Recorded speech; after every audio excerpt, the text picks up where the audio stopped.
सी video lectures में आपका स्वागत है। दोस्तों, इस लेक्चर में हम सी प्री प्रोसेसर्स पढ़ेंगे, लेकिन उससे पहले मैं आपको सजेस्ट करूंगा कि आप इस YouTube वीडियो के बॉटम राइट कॉर्नर पे फुल स्क्रीन बटन पे क्लिक करें ताकि आप इस वीडियो का बेटर व्यू ले सकें। तो मैं सी प्री प्रोसेसर्स की बात कर रहा था। What are C preprocessors? ये प्रोग्राम है जो कि हमारा सोर्स प्रोग्राम, यानी कि जो हम कोड करते हैं डेवलपर C++ की आईडी में, जो भी हम यहाँ पे कोडिंग लिखते हैं उसको प्रोसेस करता है और प्रोसेस करने के बाद कंपाइलर को पास कर देता है। मैं आपको एक फिगर की हेल्प से समझाता हूँ।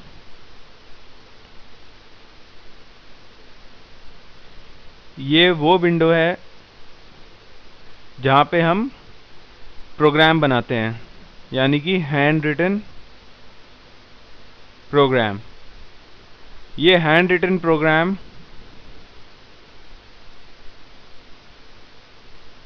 में हम सी प्री प्रोसेसर ऐड कर देते हैं।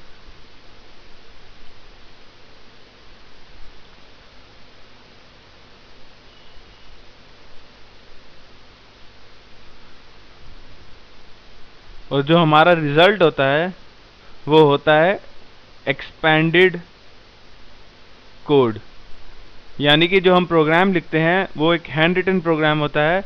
उसके अंदर हम सी प्री प्रोसेसर जो हम ऐड कर देते हैं, उसके बाद हमें एक एक्सपेंडेड कोड मिलता है जो कि कंपाइलर को पास कर दिया जाता है और उससे हमें एक एग्जीक्यूटेबल प्रोग्राम मिलता है, यानी कि जो प्रोग्राम यूज़र रन कर सकता है। तो प्री प्रोसेसर क्या होता है? अब हमने अभी तक पढ़ा कि हम प्रिंट एफ स्टेटमेंट से कुछ भी प्रिंट कर सकते हैं आउटपुट स्क्रीन पे। तो प्रिंट एफ हमें पता है stdio.h एक हेडर फाइल जिसको हम प्री प्रोसेसर बोलते हैं। एक हेडर फाइल के अंदर प्रिंट एफ की कोडिंग इंक्लूड होती है, तो हमें दोबारा कोडिंग नहीं लिखनी पड़ती। हम सिर्फ प्रिंट एफ लिख के एक स्टेटमेंट लिख देते हैं और वो स्टेटमेंट आउटपुट स्क्रीन पे प्रिंट हो जाती है। हमें ये नहीं बताना पड़ता कंपाइलर को कि कैसे प्रिंट कराना है, हम सिर्फ प्रिंट एफ का यूज़ करते हैं। जो प्रिंट एफ की कोडिंग होती है वो stdio.h में ऑलरेडी इंक्लूडेड होती है। तो प्री प्रोसेसर का यही यूज़ होता है। हमारे पास कुछ सेट ऑफ फंक्शंस होते हैं जो पहले ही इंक्लूड कर दिए जाते हैं और उनकी कोडिंग हमें प्रोग्राम में दोबारा नहीं करनी पड़ती। तो दोस्तों, सी प्री प्रोसेसर दो टाइप के होते हैं। पहला होता है मैक्रो एक्सपेंशन, दूसरा होता है फाइल इंक्लूजन। मैक्रो एक्सपेंशन नया है आपके लिए, बट फाइल इंक्लूजन जो है ये आप पहले ही पढ़ चुके हैं। हमने अभी तक कई फाइल इंक्लूड करी हैं, जैसे stdio.h, conio.h। तो फाइल इंक्लूजन हम ऑलरेडी पढ़ चुके हैं, पर ये मैक्रो एक्सपेंशन जो है ये आपके लिए एक नया टॉपिक है। तो मैक्रो एक्सपेंशन क्या होता है? हम प्रोग्राम के स्टार्टिंग में ही कुछ डिफाइन कर देते हैं। सपोज मैं एक मैक्रो बनाता हूँ, उसका सिंटैक्स होता है हैश डिफाइन और मैक्रो नेम देना पड़ेगा। सपोज मैं दे देता हूँ पाई, उसके बाद मैं लिख देता हूँ 3.14। इसका मतलब यह है कि मैं प्रोग्राम में कहीं भी पाई यूज़ करूँगा तो उसको ऑटोमेटिकली 3.14 से रिप्लेस कर देगा। मैं एक बार दोबारा बता देता हूँ मैक्रो कैसे डिक्लेयर करते हैं। हम प्रोग्राम के स्टार्टिंग में मैक्रो बनाते हैं और उसका सिंटैक्स होता है हैश, उसके आगे डिफाइन लिखते हैं, फिर कोई भी मैक्रो नेम दे सकते हैं, जैसे मैंने पाई दिया और उसके आगे कोई वैल्यू लिख दीजिए। अब मैं पूरे प्रोग्राम में जहाँ भी पाई यूज़ करूँगा तो ऑटोमेटिकली पाई को 3.14 से रिप्लेस कर देगा। सिमिलरली फाइल इंक्लूजन में भी हम हैश इंक्लूड कोई भी फाइल नेम जैसे stdio.h ये इंक्लूड करते हैं। तो सी प्री प्रोसेसर में हमें हैश साइन ज़रूरी लगाना होता है, और कोई फाइल इंक्लूड कर रहे हैं तो इंक्लूड लिखेंगे, लेकिन अगर कोई मैक्रो बना रहे हैं तो डिफाइन लिखेंगे। तो दोस्तों, मैं एक छोटा सा प्रोग्राम बनाऊंगा मैक्रो का, ताकि आपको मैक्रो का यूज़ सी लैंग्वेज में समझ आ सके। तो मैं डेवलपर C++ ओपन करता हूँ। मैं एक मैक्रो बना देता हूँ हैश डिफाइन पाई 3.14। इसका मतलब ये है कि मैं जहाँ भी पाई लिखूंगा तो वो 3.14 से रिप्लेस हो जाएगा। हेडर फाइल्स इंक्लूड कर देता हूँ, stdio.h, conio.h, main function,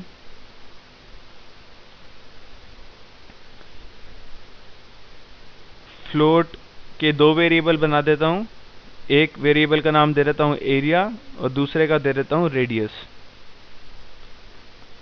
radius के अंदर मैं 5 इनपुट करा देता हूँ और एरिया हमें पता है सर्कल का क्या होता है, पाई आर स्क्वायर। तो मैं area equals to pi star radius. तो दोस्तों मैंने क्या किया है, रेडियस के अंदर मैंने 5 इनपुट करा दिया है और यहाँ पे हमें पता है एरिया कितना हो जाएगा, पाई इंटू 5 और ये पाई जो है ये हमने मैक्रो में 3.14 बना दिया है, तो ये पाई ऑटोमेटिकली 3.14 से रिप्लेस हो जाएगा। तो दोस्तों मैं प्रिंट करा देता हूँ, area of circle with radius 5 is %f, क्योंकि हम फ्लोट ले रहे हैं, और एरिया गेट ch, ताकि आउटपुट विंडो क्लोज ना हो। अब मैं कंपाइल कर देता हूँ प्रोग्राम कंट्रोल F9 से। आप अपनी स्क्रीन पे देख सकते हैं कोई एरर नहीं है। अब मैं रन कर देता हूँ कंट्रोल F10 से। आप देख सकते हैं area of circle with radius 5 is 78.5, क्योंकि पाई हमारा 3.14 है और रेडियस हमारा 5 है, तो रेडियस इंटू रेडियस 5 इंटू 5 25 हो गया, और 25 को हम पाई से मल्टीप्लाई करेंगे, यानी 3.14 से मल्टीप्लाई करेंगे तो वही 78.5 प्रिंट करेगा। तो दोस्तों मैं उम्मीद करता हूँ कि आपको मैक्रो का मीनिंग सी लैंग्वेज में समझ आ गया होगा। हमने मैक्रो पढ़ लिया, फाइल इंक्लूजन हम ऑलरेडी पढ़ चुके हैं, शुरू से ही पढ़ते आ रहे हैं। मैं आपको एक और फाइल के बारे में बता देता हूँ। हमने अभी तक सिर्फ stdio.h और conio.h का यूज़ किया है। मैं आपको एक और फाइल बता देता हूँ, math.h। math.h बहुत इंपॉर्टेंट फाइल है, इससे हम कई मैथमेटिकल ऑपरेशंस बहुत इजीली परफॉर्म कर सकते हैं। तो मैं आपको एक एग्जांपल फाइल इंक्लूजन का भी बता देता हूँ। फाइल इंक्लूजन हम शुरू से ही पढ़ते आ रहे हैं, लेकिन मैं एक और फाइल इंक्लूड करके इसको और अच्छी तरह समझा देता हूँ आपको। तो रेगुलर फाइल तो हम इंक्लूड करेंगे ही, stdio.h और conio.h। इसके साथ साथ हम math.h, जो कि आपके लिए एक नई फाइल है, वो भी इंक्लूड कर देता हूं मैं। मेन फंक्शन, दोस्तों इस प्रोग्राम में मैं एक sqrt फंक्शन होता है जो कि math.h में डिफाइंड होता है। तो अगर हम sqrt फंक्शन के अंदर कोई भी नंबर डाल दें तो वो हमें एक स्क्वायर रूट कैलकुलेट करके देता है।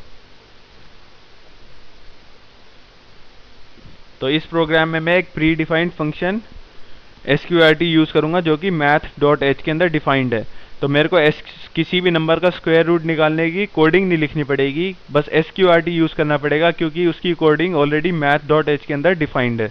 तो इससे हम देख सकते हैं कि प्री प्रोसेसर से हमारा काम काफ़ी आसान हो जाता है, हमें कुछ एक्स्ट्रा कोडिंग लिखने की ज़रूरत नहीं होती अगर वो फंक्शन ऑलरेडी डिफाइंड है किसी हेडर फाइल के अंदर। तो मैं एक नंबर ले लेता हूँ, फ्लोट s और नंबर, दो वेरिएबल बना दिए, एक का नाम दे दिया s, एक का नाम दे दिया नंबर, और नंबर के अंदर मैं 25 डाल देता हूँ। और सपोज मेरे को इस नंबर का स्क्वायर रूट निकालना है, तो मैं क्या कर दूंगा, s is equal to sqrt number, ये भी कर सकता हूँ। या फिर अगर आप इस स्टेप से बचना चाहते हैं तो आप सीधा इन सब को हटा दीजिए, आप सीधा sqrt 25 लिख दीजिए। तो जो भी 25 का स्क्वायर रूट होगा वो s के अंदर स्टोर हो जाएगा। तो मैं प्रिंट करा देता हूँ, printf square root of 25 is percentage F S और गेट सी एच। तो दोस्तों हमें पता है 25 का स्क्वायर रूट 5 होता है, तो ये क्या प्रिंट करेगा, स्क्वायर रूट ऑफ 25 इज 5। तो मैं कंपाइल कर देता हूँ प्रोग्राम को एक बार, अब रन कर देता हूँ। आप अपने आउटपुट स्क्रीन पे देख सकते हैं स्क्वायर रूट ऑफ 25 इज 5.00 यानी कि 5। तो दोस्तों हमने दो टाइप की सी प्री प्रोसेसर्स पढ़े। मैक्रो एक्सपेंशन, इसमें हम ऑलरेडी कुछ डिफाइन कर देते हैं ऊपर प्रोग्राम के, और जहाँ पे भी वो हम यूज़ करेंगे उसको उसके वैल्यू से रिप्लेस कर देगा। जैसे हमने पाई एक डिफाइन कर दिया और 3.14 वैल्यू लिख दी, तो जहाँ पे भी हम पाई यूज़ करेंगे वो 3.14 से रिप्लेस हो जाएगा। फाइल इंक्लूजन आपको ऑलरेडी पता ही है, लेकिन मैंने आपको एक और फाइल इंक्लूड करके बताई, math.h। तो दोस्तों आज के लिए इतना ही। नेक्स्ट लेक्चर में हम स्ट्रिंग्स पढ़ेंगे। सो आप ये मेरा वीडियो जो है हाई डेफिनेशन में भी डाउनलोड कर सकते हैं मेरी वेबसाइट sites.google.com/site/pl lectures। मैं रिपीट कर देता हूँ, sites.google.com/site/pl lectures। तो दोस्तों आज के लिए इतना ही। Till next lecture, goodbye, take care.